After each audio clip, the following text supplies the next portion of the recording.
Coming up today, NTV sat down with the Safe Club. NTV dressed for occasion and went out to the Fan Expo. And Andrew Motes gives us a rundown on sports. All this and more coming up on NTV.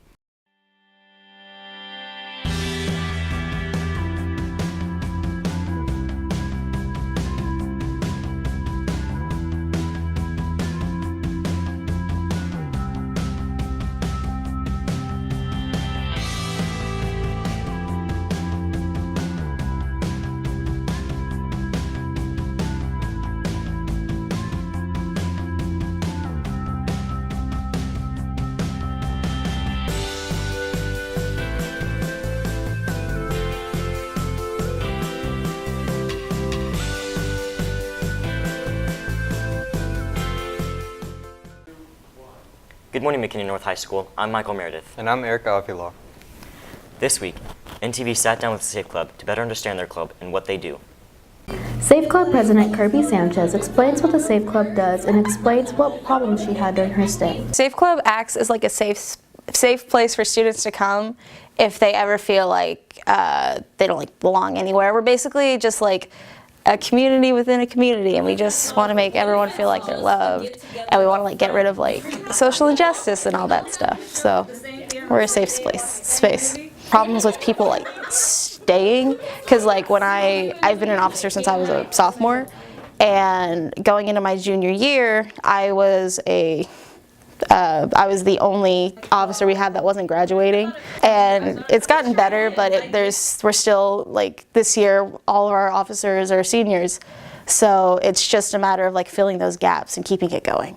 Alexis Ream then tells us how she learned about the Safe Club, and Hannah Herrera states why she wanted to join. I learned it by watching the NTV episode that they had my freshman year, I believe, and I just was like, oh, I know some of those people, and let me go try that out. I wanted to join SAFE because I wanted to meet more people that I could relate to, and I know my freshman year it was rough, and so meeting people that I could relate to and just make new friends I knew would help me out, along with, getting to experience new things within the school. We then asked Adam Klebos and Isabel Theory what advice they had for anyone interested in joining and where people could find them. Go for it. It's really fun. The people are fantastic.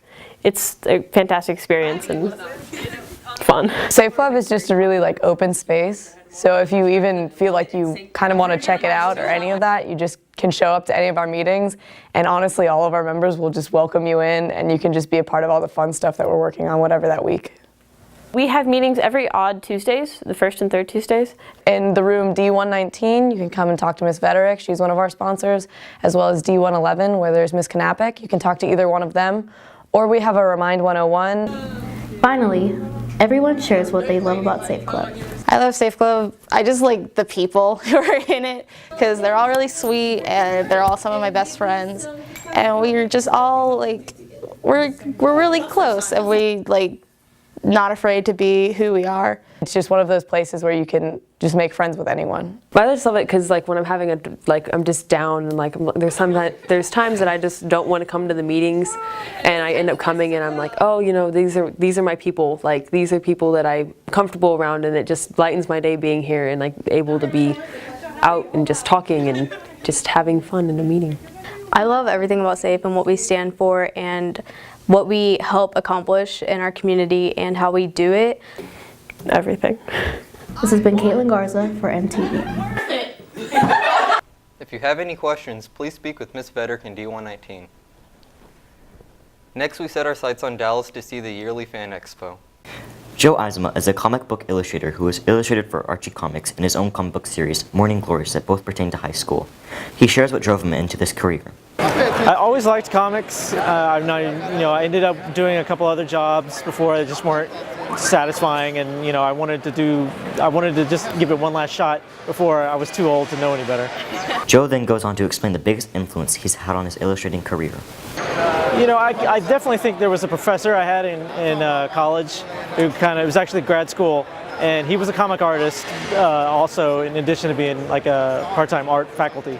And he was the one that kind of gave me the push into pursuing comics. It was I had kind of not entertained that idea as feasible before, and then he was the one that kind of gave me the push. Next, he describes a character storyline he relates to in both comics he illustrates for. With Archie, I think Jughead is probably the one that I loved drawing probably the most consistently, and I kind of identify with the most. He's kind of a slacker. I envy that. I definitely envy his metabolism. I'd love to be able to eat as many burgers as he does without gaining a pound. You know, and like, you know, with Morning Glories, we had so many kids of like, you know, different kinds of, you know, personalities. There was one, Hunter, who was more of like a introverted, nerdy type, and you know, that was definitely me in high school, and I think I identified with him the most. Finally, Joe gives advice to students interested in this field. I would say if you're like an artist, you know, be sure to draw every day, but don't just draw like comics, don't just draw pinup stuff. You know, get out there and draw, you know, from life. Take a life drawing class, go sit in the park and sketch nature.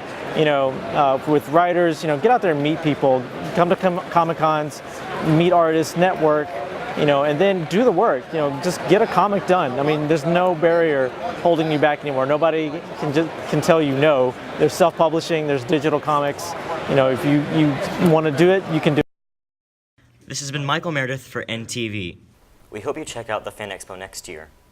Finally, we have Andrew Motes to give us an update on sports. The varsity baseball team will wrap up its season against Little Elm tomorrow night at the MNHS Baseball Diamond. The senior players will be honored before the game at 7:15. The varsity softball team will begin playoffs tonight against Wakeland at McKinney High starting at 6. They'll have a second game tomorrow at 4. Congratulations to London Colbert on being named the Texas Girls Cross Country Athlete of the Year. She is the first non-senior to earn this award.